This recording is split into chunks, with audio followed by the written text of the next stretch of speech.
Bismillahirrahmanirrahim. Assalamualaikum warahmatullahi wabarakatuh.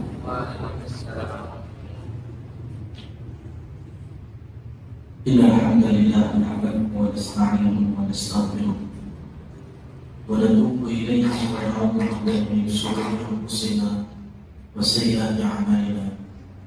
Man yahdihillahu fala mudilla lahu wa man yudlil fala hadiya lahu. Asyhadu an la ilaha illallah wa asyhadu anna Muhammadan abduhu wa rasuluh.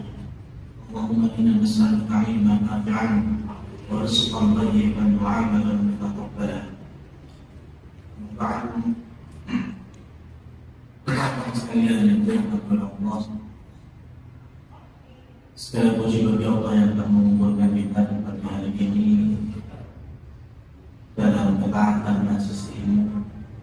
Salawat dan salam kita tidak lupa untuk kita panjatkan dan kita haturkan kepada panutan kita yaitu Nabi Muhammad Sallallahu Alaihi Wasallam. Rekan sekalian yang dirahmati Allah, dahulu sebelum Allah menciptakan Adam, Allah menyampaikan hal itu di hadapan para malaikat-malaikatnya. Dan jawaban para malaikat saat itu, "Ataj'al man yufsidu fiha wa yasfiku dima'a wa nahnu nusabbihu bihamdika wa nuqaddisu lak." Jadi ketika Allah menyampaikan bahwa aku, kata Allah, ingin menciptakan manusia yang telah akan memakmurkan bumi yang Allah ciptakan, jawabnya malaikat, "Ya Allah, apakah Engkau akan menciptakan sosok-sosok yang akan merusak bumi dan yang akan berperang satu sama lain, menumpahkan darah? Dan kami, yaitu para malaikat, adalah ciptaanmu yang senantiasa mengagungkanmu dan mensucikanmu." Jadi malaikat itu dijelaskan oleh para ulama, mereka bertanya dan memberikan pernyataan bahwa, "Ya Allah, kalau Engkau ciptakan bumi dan Engkau ingin mengisinya dengan figur-figur yang bertasbih, bertahmid, memuji dan mengagungkan, gak perlu ciptakan manusia. Kami siap. Engkau turunkan di muka bumi untuk kami ini bisa bertasbih dan berzikir kepada." Tapi apa jawaban Allah Subhanahu wa taala? "Inni a'lamu ma la ta'lamun." Bahwasanya aku maha mengetahui dari apa-apa yang kalian tahu. Ujung-ujungnya Allah Subhanahu wa taala ciptakan Nabi Adam alaihissalam. Dan seterusnya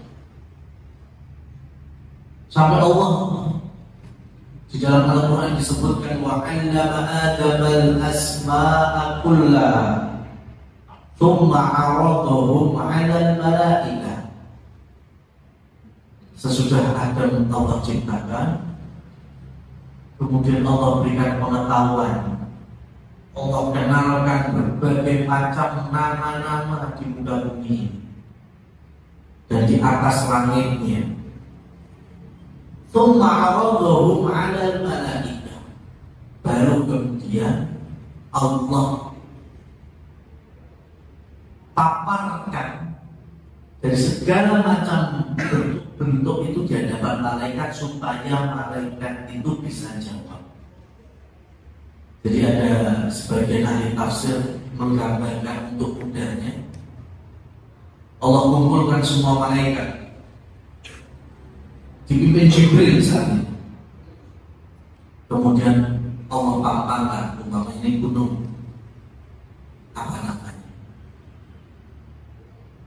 malaikat di umpamanya ini ada pulau, apa namanya, malaikat di itu banyak sekali Allah uji mereka.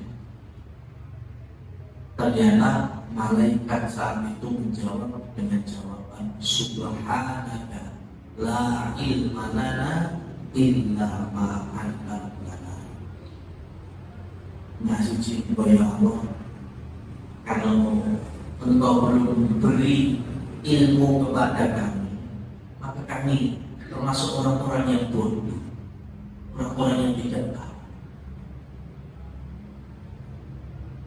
Kadang-kadang sekalian yang dirahmati Allah, maka dari sini pagi hari ini kita ingin sama-sama mengambil hikmah sosok antara Nabi Adam dengan para malaikat. Dalam kajian tauhid ini penting sekali, karena bisa jadi di antara kita bertanya-tanya, sebetulnya manusia sama malaikat itu lebih mulia mana? Nabi Adam dengan malaikat itu lebih mulia mana?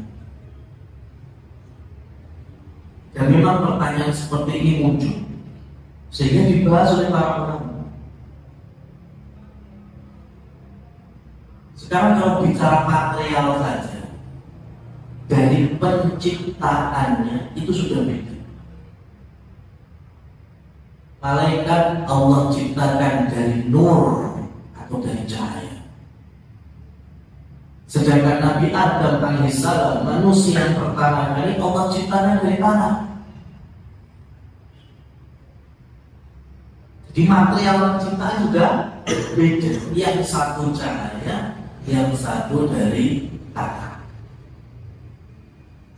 Makanya ulama menjelaskan dengan bagus kan. Kita ini selaku anak keturunan Nabi Adam, di mana bapak moyang kita memang tercipta dari tanah. Dan tanah itu tempatnya di mana? Di bawah. Injak-injak. Ya. Terkadang ada tanah dibuat tempat pembuangan sampah. Terkadang jangankan yang injek manusia, bahkan binatang, sampai ya mohon maaf, binatang najis saja seperti anjing, itu kalau kencing juga ada tanah. Jadi tanah itu asalnya berada di bawah, diinjak-injak, dikencing, bertempat sampah, dan itu sebagai gambaran manusia. Nah, kita ini bisa dihina, bisa tidak ada martabatnya di sisi Allah, bisa tidak dikenal oleh penghuni langit gara-gara kita model tanah yang seperti ini. Kalau bahasa Qurannya, ulaika kal'an'ami bal hum adall. Yang seperti ini, mereka ibarat hewan, bahkan lebih hina daripada hewan sekalipun. Ya, tidak ada. Makanya kalau bicara fisik jasad kita, itu tidak jauh dari unsur tanah. Makanan kita berangkat dari tanah.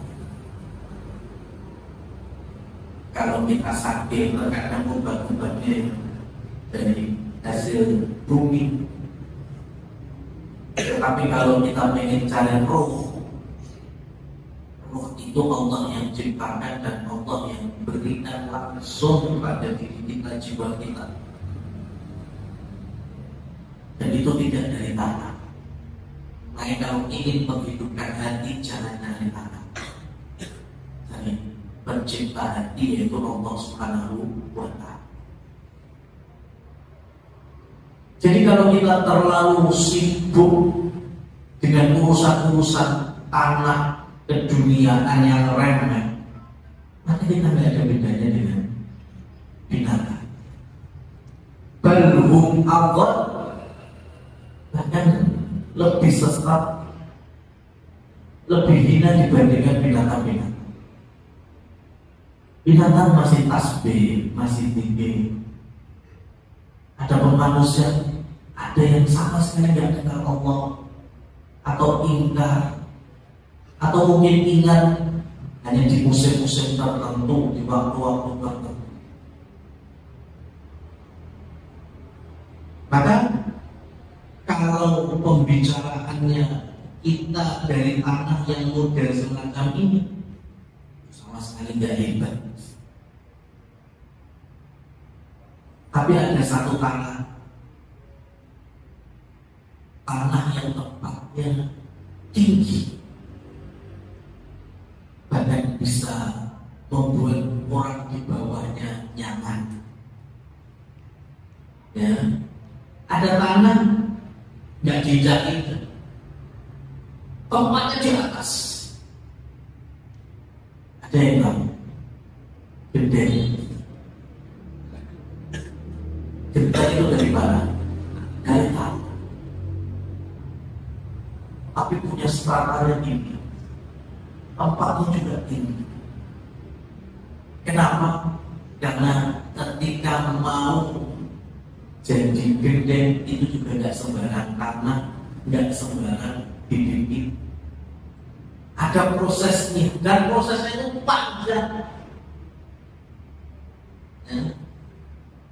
Pertama dicetak dulu dengan cetakan bintang.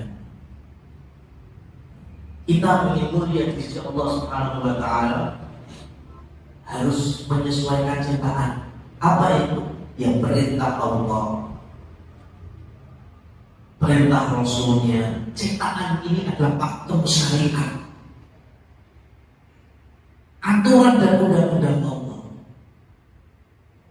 Kalau ingin menjadi gede, kita harus mau untuk dicetak.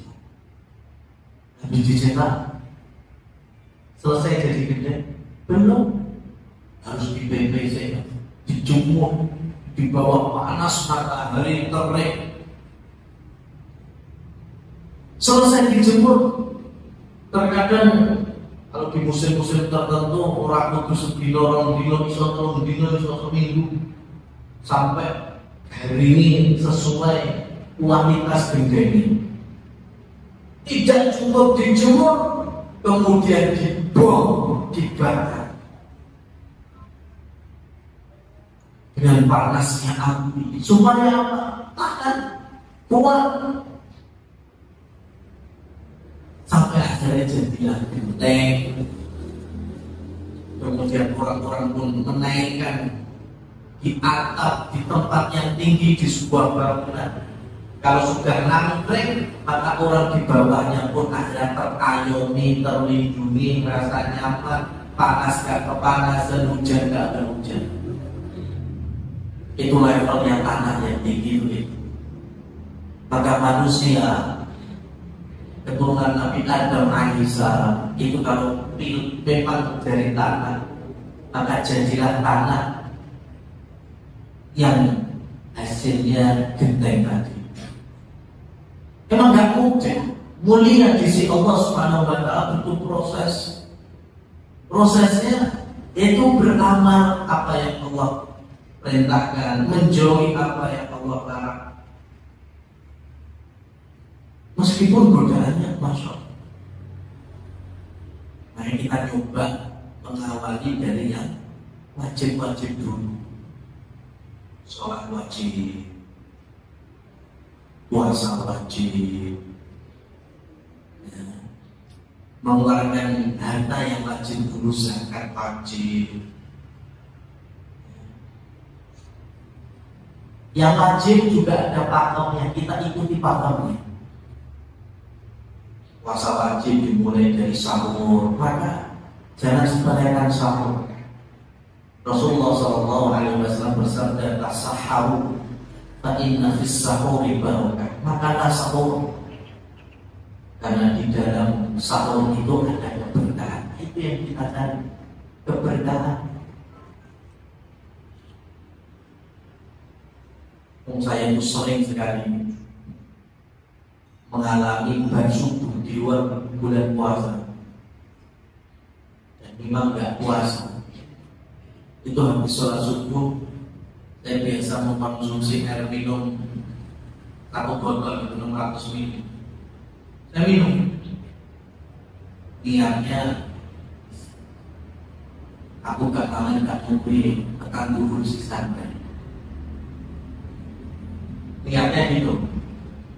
Udah, habis itu beraktivitas, ngajar. Ketemu jam 9:30, jam 10 itu masih kadang sampai kewelan. Dan itu sering saya alami. Ya. Jadi habis sholat subuh minum air sebotol. Dengan niat, saya nggak makan, nggak minum, nanti bisa berdukur. Tapi kenyataannya, jangankan nunggu jam 10 itu kelihatan. Akhirnya istirahat, ngajar, sarapan. Lah Ramadan sama modelnya. Ya, saya juga minum 1 botol 600 ml. Dan ternyata jangankan duhur, sampai maghrib keluar. Ya, dirimani ngajar, kemudian ya, bersuara, gerak-gerak, ajian, kuat. Padahal kode-kode modelnya sak gendul ban. Apa yang membedakan? Sahur barokah. Ya, coba sampai praktekkan besok di luar Ramadan. Ya, subuh minum. Ya, wis tak usah ngopi kok sampai dhuwur. Tak jam 9:10 harus pucet. Ya. Tapi aneh di Ramadan bukan. Ya, sama-sama ikut langsung sampai maghrib. Ini disebut dengan keberkahan. Maka jangan sampai amalan yang kita kerjakan itu hanya sebatas rutinitas, tidak kita cari keberkahan. Puasa diopo, sholat diopo, terus sampai diri sholat langsung jadi rezeki. Lek puasa terus langsung itu koyo, yang tidak seperti itu. Tapi kita tanamkan bahwa ini adalah perintah Allah Subhanahu wa Ta'ala, kewajiban bagi kita, dan yang ingin kita raih adalah berkah serta rahmat dari Allah Subhanahu wa Ta'ala. Itu urusan dunia, nah itu tidak terlalu penting. Popularitas, terkenal sama makhluk bumi itu tidak terlalu penting. Tapi dikenal oleh penduduk langit, para malaikat, disebut oleh Allah Subhanahu wa Ta'ala di antara para malaikat-malaikat yang ada di sisinya. Nah itu yang kita harapkan. Dan kita mengamalkan apa yang Allah perintahkan, enjoy apa yang Allah larang, cetakannya tadi, supaya kita mengais dari semacam ini. Rasul kisahkan dulu ada Dunnun, atau lebih dikenal dengan Nabi Yunus alaihissalam. Di tengah kegelapan malam, kegelapan dasar lautan, kegelapan dimakan ikan besar di waktu ini. Ya, coba, memang ada yang tahu dari manusia. Ada yang bisa bantu Nabi Yunus kalau ikan paus besar dibawa ke dasar lautan di kegelapan malam. Ya. Ini jangan sakur oleh sekali BMKG. Orang Arab BMKG roh. Ya. Gak yakin BMKG tahu ilmunya tembus di dalam perut paus itu ada manusia butuh pertolongan. Tapi uniknya di atas langit sebagian malaikat saling bertanya. Mereka saling bertanya, kok rumah-rumah kok enak sing dikir, ada yang mengingat Allah ya, ada yang mensucikannya ya, ada yang mentauhidkannya ya. Kemudian Allah sendiri menjawab, iya,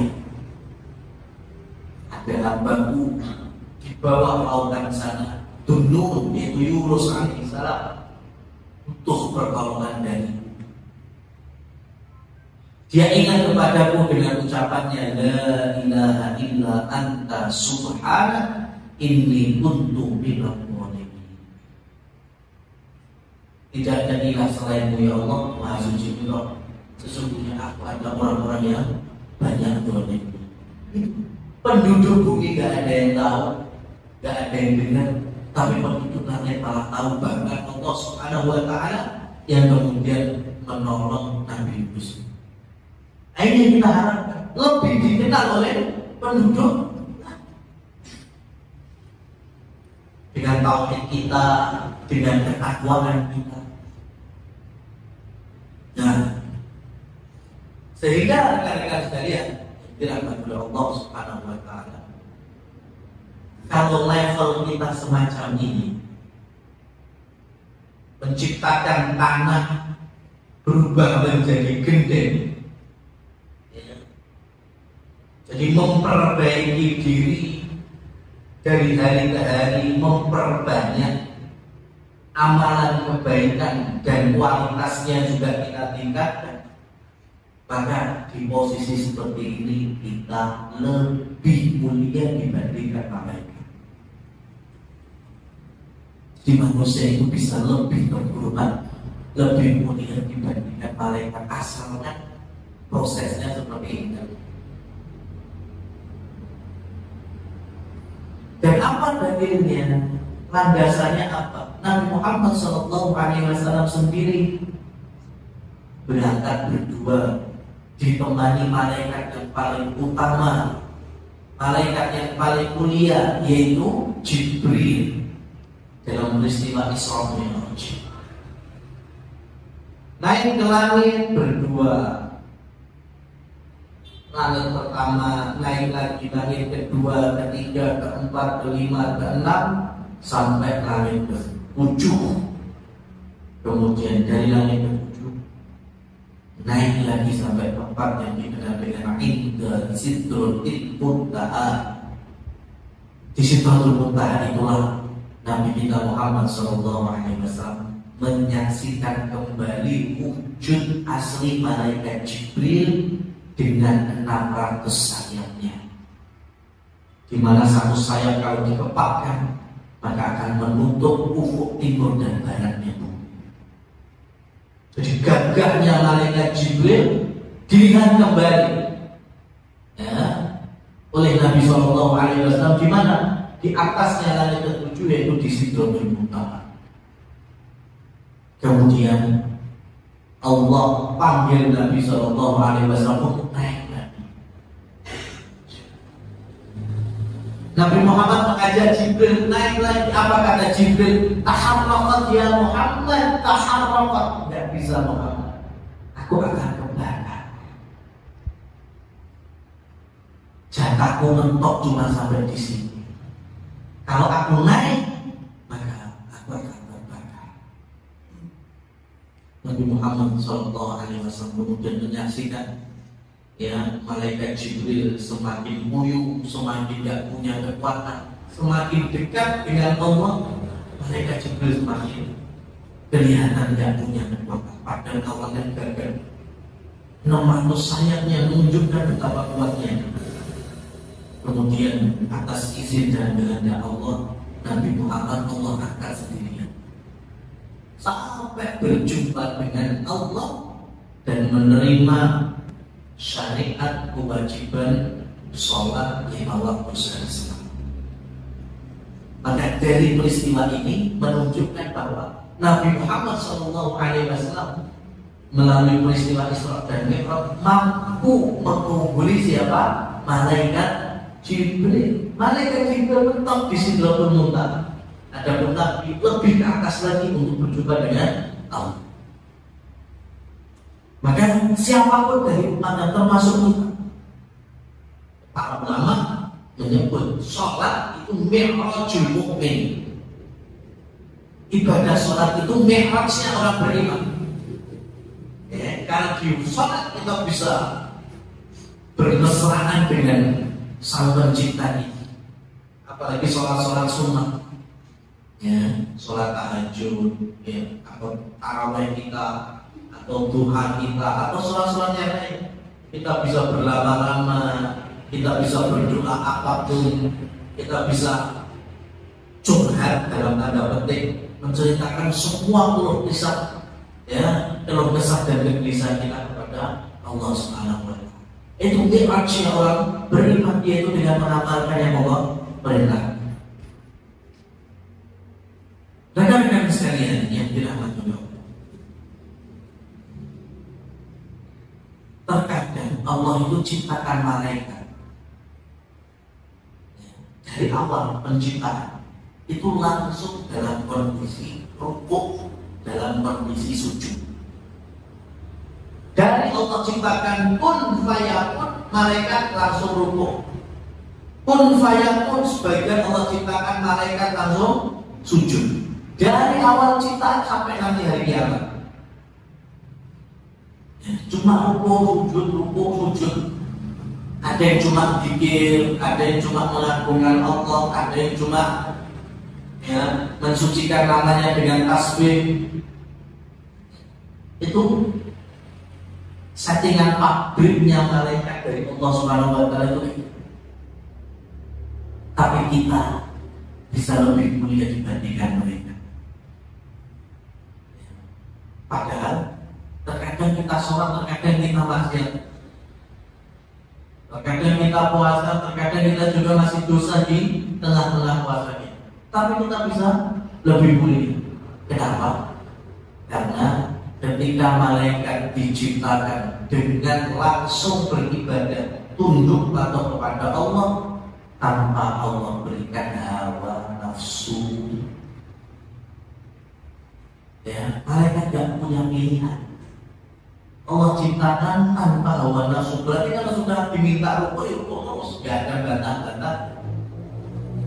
Allah ciptakan sujud terus, gak mungkin komplain. Adapun kita, dimulai dari Nabi Adam sampai anak turunnya, ya, Allah ciptakan kita itu salah satunya dengan hawa nafsu. Maka selagi kita bisa mengalahkan hawa nafsu di bawah kaki kita, maka potensi kita lebih mulia dari malaikat yang sana.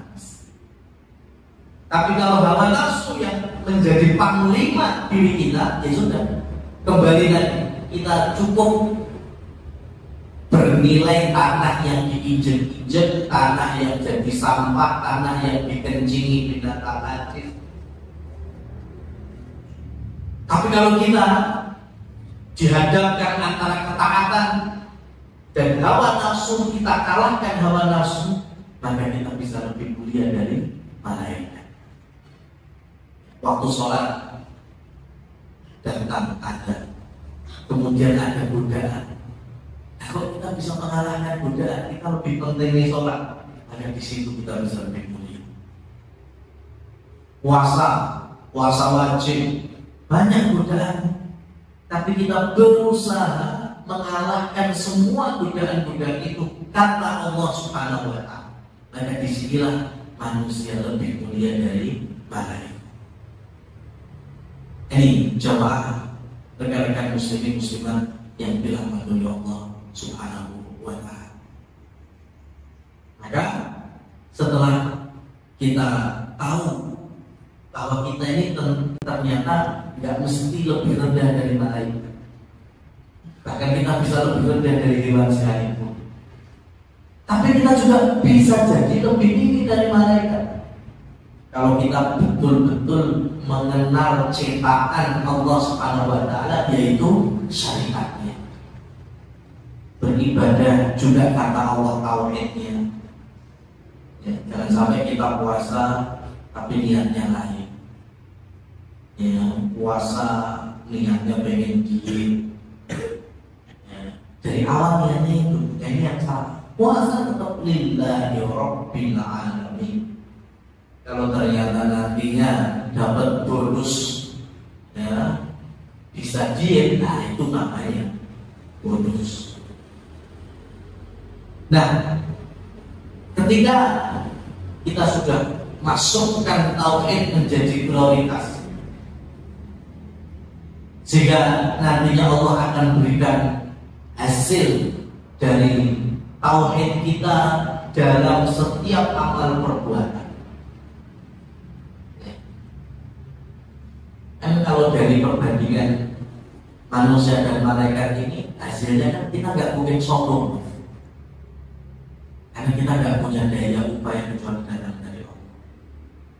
Godaan yang bisa kita kalahkan, hawa nafsu yang kita bisa manage, itu juga kekuatannya dari siapa? Allah Subhanahu wa Ta'ala. Contohlah malaikat. Malaikat sama Nabi Adam kalau bicara senioran mana? Senioran malaikat lebih lama Allah ciptakan dibandingkan Nabi Adam. Tapi ketika Allah pampangkan soal-soal yang disampaikan di hadapan mereka, yang ujung-ujungnya Allah tanya kepada Nabi Adam dan dijawab semuanya oleh Nabi Adam, malaikat tidak ada sombong-sombongnya. Tapi malaikat lebih tawadhu dengan mengucapkan subhanak, subhanallah ilma lana illa ma'allamtana.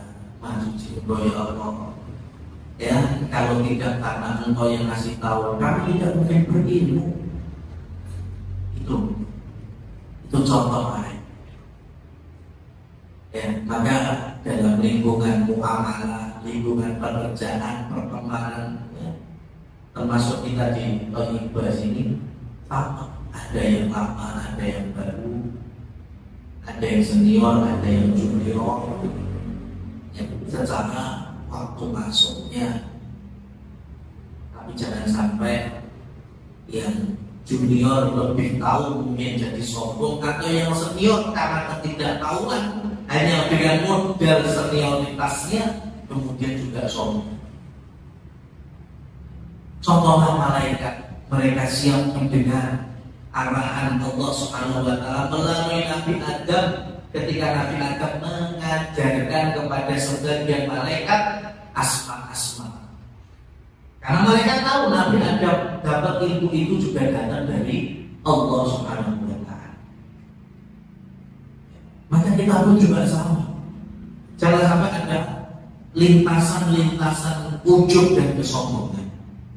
Kalau memang ilmu itu bisa kita ambil dari junior, maka kita ambil dapat, tidak menurunkan ya martabat kita sebagai seseorang. Begitu juga ketika junior diarahkan oleh seniornya, ya terima. Karena kita butuh sekali arahan, butuh sekali wejangan, butuh sekali pengalaman yang tentunya yang lebih lama, lebih banyak makan garamnya dibanding yang baru. Fir'aun itu contohnya ayat kesombongan. Fir'aun itu ketika ujungnya mengucapkan ana rabbukumul a'la, aku adalah Tuhanmu yang paling tinggi, itu karena ada beberapa tahapan ya, sampai bisa memutuskan dirinya seperti itu. Di antaranya ketika Nabi Musa alaihissalam dan Nabi Harun berdakwah mengenalkan Allah, di antara pengenalannya Allah yastawi ala arsyihi, Allah itu beristiwa, Allah itu beristiwa di mana di atas arsy-Nya. Dan dijelaskan pula arsy-Nya Allah itu di atas air. Dan sampai hari ini pun Nabi Muhammad SAW juga menjelaskan demikian, persis seperti yang disampaikan oleh Musa kepada Fir'aun. Jadi Allah yang maha semua dari maha raja, maha kesempurnaan juga miliknya satu-satunya, itu beristiwa atau bersemayam di atas arsy-Nya, dan arsy Allah itu di atas air. Maka Fir'aun mulai budak-gadok, dia bilang, istanaku, singgasanaku di atas sungai ini. Sungainya di bawah kekuasaanku, dan sungai ini itu air. Oh, berarti memang cocok aku jadi Tuhan.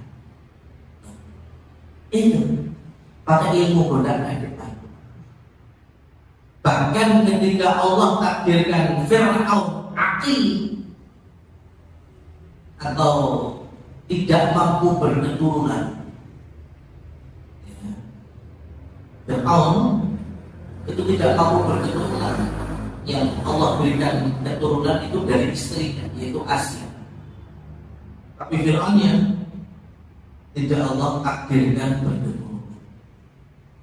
Tapi jangan kaget, Fir'aun itu gak bisa punya anak, bukannya sedih. Tapi dia malah bangga. Kenapa? Ini salah satu contoh Tuhan kelak nyalip balam yulangan. Jadi itu separuh. Tuhan itu pakai berketurunan, makanya saya cocok. Tambah sombong. Dari beberapa faktor, ya, seperti tadi punya arsy, punya singgasana di atas air, dikira sungai Nil itu. Kemudian karena dia tidak berketurunan dan Tuhan memang tidak berketurunan, makanya kemudian ujung-ujungnya anak rabbukumul a'la, sombong. Makanya jangan seperti ini.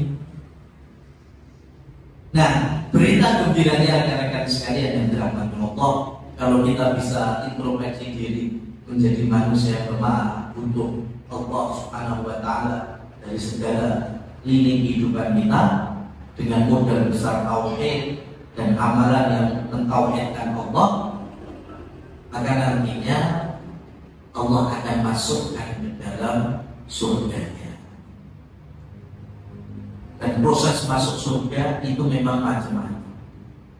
Yang pertama adalah orang yang tauhidnya murni 100%, betul-betul tidak ada track record kesyirikan, track record kekufuran, ya, ketawakalnya murni, ibadahnya murni, tidak ada satu dua makhluk yang menyertai saat kita beramal. Betul-betul semuanya karena Allah, untuk Allah.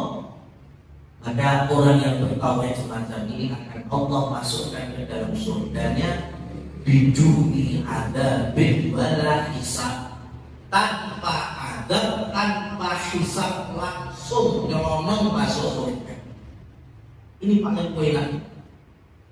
Ini dimiliki oleh para nabi dan para rasul, ya, tanpa ada hisab, tanpa melalui adab. Ini golongan yang pertama.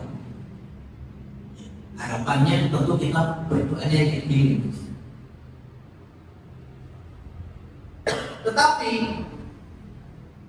ada pula golongan yang masuk surga yang nomor 2 melalui proses hisab, tapi hisab yasiro. Ini yang harapan kita selanjutnya, ya. Di antara orang-orang beriman besok di hari pembalasan yaumul hisab, ini ada orang yang mendapatkan hisabnya dengan tangan kanan, dan hisabnya Allah mudahkan. Di antara doanya kan kita mohon, ya Allah, percepatlah hisab kami, ya Allah, mudahkanlah hisab kami. Kenapa? Karena hisab yang mudah itu berpotensi Allah tidak menghadap hambanya. Tapi dihisab. Nah hisabnya gimana? Gambarannya gini. Allah Subhanahu wa Ta'ala akan menunjukkan semua catatan amal kita, khususnya dosa-dosa dan maksiat kita. Terus kita gak iso apa-apa, ya kita gak iso apa-apa. Biar ini, dilo ini, jaga ini, dosanya semua, ya dipapar. Tapi atas maha adil, maha bijaksana Allah Subhanahu wa Ta'ala, habis Allah sebutkan, Allah langsung ampuni di pusat semuanya. Itu yang disebut dengan hisab dan yasir. Ini yang menunjukkan Allah itu punya di antara asma dan sifatnya Al-Fuqun, maha pemaaf. Itu maksudnya langsung. Jadi habis dipaparkan keburukan kejelekan kita selama hidup, Allah langsung minta malaikat menghapus semua catatan keburukan, yang ada 3 catatan kebaikan, ujung-ujungnya masuk surga. Makanya mumpung Ramadan, Nabi SAW mengajarkan mikir, ya orang kudu tengah-tengah, tarawih atau enggak. Ini bukan zikir khusus, zikir umum kapanpun, isu awal sore bunyi bebas. Allahumma innaka afuun tuhibbul afwa fa'fu anni.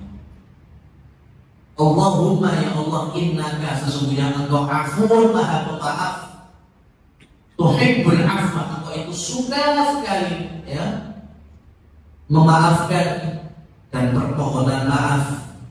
Fa'fu anni, maka ampunilah, maafkanlah aku.